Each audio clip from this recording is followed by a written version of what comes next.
My dad always said never to be the person between a room of people and a lot of beer and table tennis, so I'll try and make this fairly quick. I think one of the favourite statements I heard during all of this, when we're talking about cracking international, is someone that says, what even is going international? How do you know when you've become international? Like someone's just called you because they've managed to sell a bike to Russia and you didn't even know that was possible, and now someone has to make that happen. Is it the first time you have that delivery? Is it the first time you have your first returns?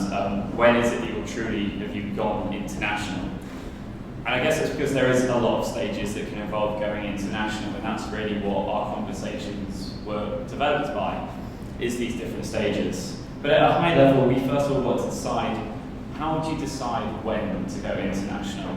How do you know when to pick the country, when, where? What triggers this? Is it you've seen a certain amount of growth? Is it because your CEO is telling you need to go to 20 new markets by the end of the next quarter? There seems to be different suggestions. The biggest one seems to be organic growth. So picking the market where it's almost, although you're doing this, they're still buying from you. So although it takes 3 weeks for your package to get there and you've got no local currency or language, you still seem to be selling into that market. That's a good place to start. Also reducing the barriers to going to places where they don't have as high barrier to entries. So we know that doing payments and localization into Russia and China are going to be harder than maybe France and Germany. So it's looking at maybe the easy, quick wins for those first few. And the key point here is you don't need to jump in. You don't need to do it all at once. You don't need to go into 10 markets and do the whole selection straight away. You can tier it. And also picking the right partner for these sections will make your life a lot easier.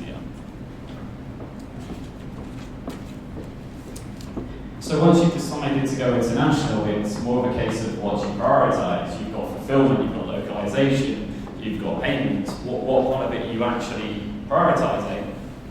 From the sounds of it, it made sense to focus on fulfillment first, because it doesn't matter how good your translation is. If you can't get the product there, you're pretty much screwed. And I thought the localization part could sometimes be a challenge, but after listening to some of the fulfillment people, I have to take my hat off to anyone that's dealing with that, because it's a whole different ballgame.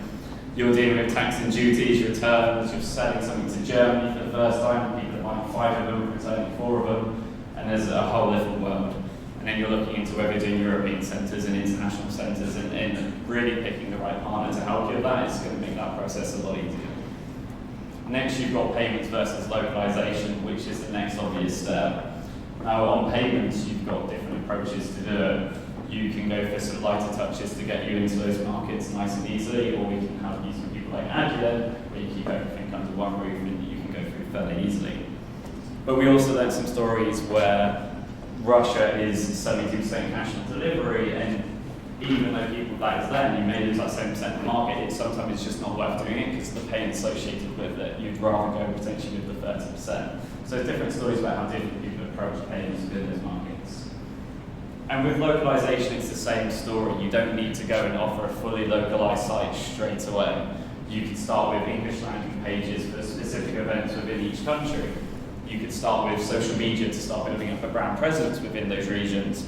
You can start with a partly translated site, translate the legals, terms and conditions, the return policy, the checkout, and maybe your top 200 SKUs to see if you get the ROI.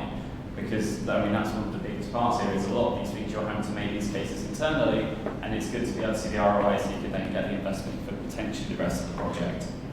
And in the same way, you've suddenly opened up a German store, and now you have German people calling you up. You're like, oh, I'm going to go and localize, and I need to get local customer services as well. Once again, if you're using the right partners, you don't have to. There's simpler ways around that. I think the key of a lot of this, of what we said, was to really go down to 3 things. One is you can go step by step. You don't have to be forced into jumping in with both feet into all 3 things into 20 markets at once.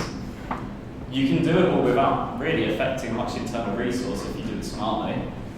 And you can do it in a way that you prove the ROI before you go on to the next step, so you're not jumping in and making a massive risk. But those are the key takeaways.